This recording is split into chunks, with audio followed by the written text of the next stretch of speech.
बात करते हैं जग्गी ब्रदर्स की, ब्लू स्मार्ट की। बड़ी खबर यह आ रही है कि रिजर्व बैंक ऑफ इंडिया की तरफ से इलेक्ट्रिक वाहन से जुड़े कुछ डिजिटल वॉलेट्स की जांच की जा रही है।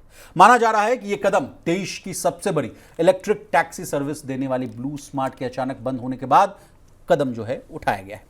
इसके बंद होने के बाद यूजर्स जो है वॉलेट में जमा अपने पैसे निकाल नहीं पाए और ब्लू स्मार्ट के डिजिटल वॉलेट को यूज करने वाले यूजर्स को भारी परेशानी का सामना करना पड़ा। सर, वॉलेट, जग्गी ब्रदर्स, जेंसॉल वाला पूरा मामला क्या है, तुम आसान भाषा में समझाइए। नहीं, देखिए, ताज़ा मामला जो है वो एक गंभीर चिंता पैदा करता है। गंभीर चिंता इस बात की कि जो आम कस्टमर हैं, अगर वो किसी आपका ऐप है उसके अगर वॉलेट में पैसा डालते हैं और कंपनी अगर फंसती है, डूबती है या किसी तरह की समस्याएं पैदा होती हैं तो उस पैसे का क्या होगा जी। अब इनमें एक क्लोज्ड लूप वॉलेट का मामला सामने आता है। क्लोज्ड लूप वॉलेट का मतलब हो गया कि एक जो प्लेटफॉर्म, तय प्लेटफॉर्म है, सिंगल प्लेटफॉर्म, उसी में आपका वॉलेट वर्क करेगा जी। वहां पे आपका जो पैसा पड़ा हुआ है उस पैसे को लेके कितना बड़ा संकट है कस्टमर्स के पैसे को लेके, ये बात सामने आई है जब ब्लू स्मार्ट के हजारों कस्टमर्स ने इस बात की शिकायत की कि उन्होंने जो ब्लू स्मार्ट के जो ऐप है वहां पर अपना पैसा डाला था, पैसा लोड किया था, अब उस पैसे को ना वो निकाल पा रहे हैं ना वो उसको ट्रांसफर कर पा रहे हैं। पैसा रिफंड भी नहीं हो रहा है और पैसा उनको वो निकाल भी पा रहे हैं। इस मुश्किल को जब देखा गया तो आरबीआई ने अब इस पूरे मामले की पड़ताल करने का मन बना लिया है।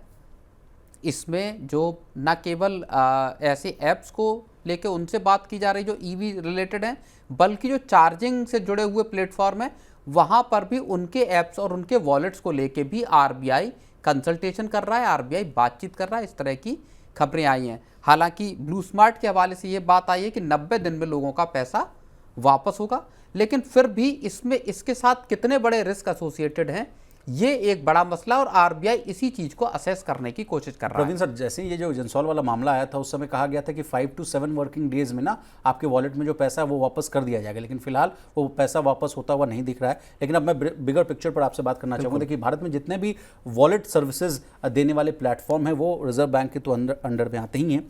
अब उसमें जैसे एग्जाम्पल जैसे आपने बताया सर, पेटीएम वॉलेट है, फ़ोनपे का वॉलेट है, अमेजन पे का है, लेकिन इस कहानी को मैं पेटीएम के साथ आपसे जोड़ना चाहूँगा। पेटीएम पेमेंट्स बैंक वाला जो मामला था वो भी देखने को मिला था, उस समय भी आरबीआई की सख्ती हुई थी। ये लगातार ये जो बार बार ये मामला देखने को मिल रहा है सर, उस समय बहुत हलचल नहीं। देखिए, आपको एक चीज़ बता दूं, पिछले कुछ वर्षों में जो वॉलेट वाला मसला है ना, मामला वो शांत हुआ है इस वजह से क्योंकि वॉलेट्स की किसी को जरूरत हुई नहीं। जब से यूपीआई आया है वॉलेट्स का धंधा एक तरह से बंद है और अब आपको वॉलेट में पैसे डालने वाला ये पूरा जो पहले एक आपको 5-6 साल पहले का हिसाब है वो तकरीबन थमता हुआ दिखाई दे रहा है। हुआ इसमें क्या है कि जिन प्लेटफॉर्म के खुद के अपने वॉलेट हैं जो आप उनकी सर्विसेज को यूज करने के लिए इस्तेमाल करते हैं, उनके अपने निजी मतलब वॉलेट्स हैं, वहां पे मामला ज्यादा फंसा हुआ। जैसे ब्लू स्मार्ट का अपना वॉलेट है जहां आपने पैसा लोड किया और अब आप उसकी राइट को ले सकते हो, आपने उससे पेमेंट कर दिया। या मान लीजिए ओला का अपना वॉलेट है या रैपिडो के अपने वॉलेट है और इस तरह के बाकी जैसे पेटीएम के हैं या अमेजोन के, इनके जरिए आप दूसरे प्रोडक्ट्स खरीद सकते हैं। ओके। तो जो आपको बात है ना क्लोज्ड लूप वॉलेट, यहाँ पे वो मसला सामने आ जाता है और यहाँ पे इसी वजह से ये संकट पैदा हो रहा है कि अगर इनके प्लेटफॉर्म से आप दूसरी सर्विसेज नहीं ले सकते तो यहाँ पे पैसा कस्टमर्स का कितना सेफ है और इसके साथ कस्टमर्स की सेफ्टी, उनके पैसे की सेफ्टी को लेके आरबीआई ने एक बड़ी चिंता, जब बड़े पैमाने पर लोगों की शिकायतें पहुंची तो आरबीआई ने उस पे अब आप एक कदम उठाता हुआ आरबीआई दिखाई दे रहा है और इन पे यहाँ पे इस पूरे मसले को गौर कर रहा है, जिसमें अलग अलग जो स्टेक होल्डर हैं जो ईवी चार्जिंग से भी जुड़े हुए हैं उनके साथ इसकी जानकारी पूरी ली जा रही है और इस मामले में कुछ कदम उठाया जा सकता है। बड़ी बात असल में इसमें यही है कि ग्राहकों के साथ किस तरह की परेशानियां पैदा हो जाती हैं जब आप इस तरह की कंपनियों के साथ, कंपनियां अपने ही हाथों अपने पैरों पर मतलब कुल्हाड़ी मार लेती हैं। जेंसॉल का मामला अपना ऐसा ही मामला है जिसमें अपने चलते हुए बिजनेस को उसके प्रमोटरों ने खुद धराशायी कर दिया। जी, उस कहानी को भी जानेंगे, लेकिन सर अब ब्लू स्मार्ट की बात हो रही है तो अनमोल और पुनीत सिंह जग्गी ने जिंसॉल इंजीनियरिंग से रिजाइन कर दिया सर, ताज़ा अपडेट ये है। और उसके अलावा जिंसॉल इंजीनियरिंग के शेयर की भी बात की जाए तो लगातार 2 दिन से इसमें अपर सर्किट देखने को मिल रहा है, 50 के निचले तो वो उनके रिजाइन के बाद से ही शेयरों में तेजी आई है। जी, जब अभी से बोर्ड से हटे 59 हैं। हाँ अभी 59.47 के आसपास ट्रेड हो रहा है सर।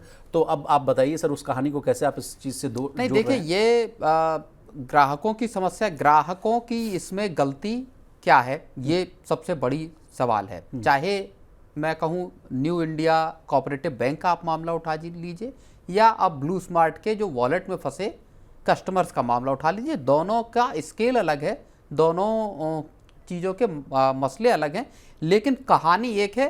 आम आदमी परेशान होता हुआ दिखाई देता है, उसका पैसा फंसता हुआ दिखाई देता है। ऐसे वक्त पे जब महंगाई ऊंची है, जब लोगों की आमदनियां नहीं है, आपने उसमें पैसा डाला, आपका पैसा वहां लॉक हो गया। इस तरह के मामले याद है आपको कहाँ दिखाई दिए थे? जब क्रिप्टो एक्सचेंजेस बंद होना शुरू हुए थे।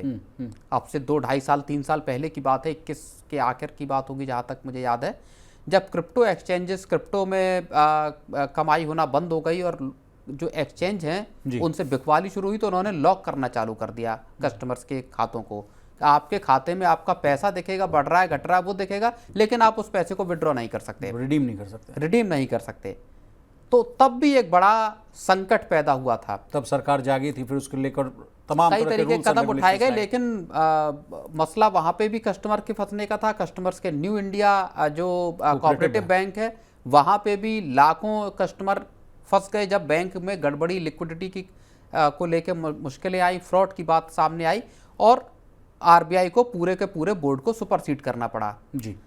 तो इस तरह की घटनाएं ये बताती हैं कि आरबीआई के बहुत सख्त रेगुलेटरी एनवायरनमेंट के बावजूद, बहुत सख्त रेगुलेटरी फ्रेमवर्क के बावजूद भी कंपनियां और बैंक्स हों, उनमें इस तरह की गड़बड़ियां दिखाई देती हैं और इस सब पूरे जो समस्या हैं इसका अंतिम शिकार हो जाता है एक आम आदमी। जी, तो क्या बचे सर, लास्ट कमेंट आपसे समझना चाहेंगे, अगर आम यूज़र जो है जो इन तरह के ऐप्स का इस्तेमाल कर रहा है तो वो क्या करे, इन सब जो प्रिवेंटिंग पॉलिसी क्या होनी चाहिए? आपका देखिए, अब इसमें दूसरी बात ये आ जाती है कि आपको इस बात का अंदाजा नहीं है कि कौन सी कंपनी कब तक चलेगी। ये एंटायरली एक रिस्क तो है, जाहिर तौर पर बात है, लेकिन यहाँ पे बात एथिक्स की आ जाती है, बात वैल्यूज़ की आ जाती है, बात कामकाज करने के तरीकों की आ जाती है। जब आपको जो अगर पर्टिकुलरली अगर मैं इस मामले की बात करूँ, ब्लू स्मार्ट के मामले या जेंसोल की, पैसा पीएफसी से मिला, पैसा इरेडा से मिला, पैसा मिला गाड़ियां खरीदने के लिए, खरीदा गया कैमेलिया में घर, फ्लैट, और बाकी अपने शौक और आराम के लिए खरीदा गया। जैसा सेबी की रिपोर्ट है, किसी और की रिपोर्ट नहीं, सेबी की रिपोर्ट है कि आपने 43 करोड़ रुपए यहाँ। तो जब आपने उस बिजनेस को, अब वो ब्लू स्मार्ट का बिजनेस बिकने की कगार पे खड़ा हुआ, उसके लिए बोली लगाई जा रही। केवल कस्टमर नहीं परेशान है, एक अच्छी खासी टैक्सी सर्विस जो ग्रीन सर्विसेज दे रही थी उसके ड्राइवर भी परेशान है। रोजगार जुड़ा हुआ था, रोजगार जुड़, तो ये एक बड़ी विडंबना जैसी हालात को दिखाती है। चलिए।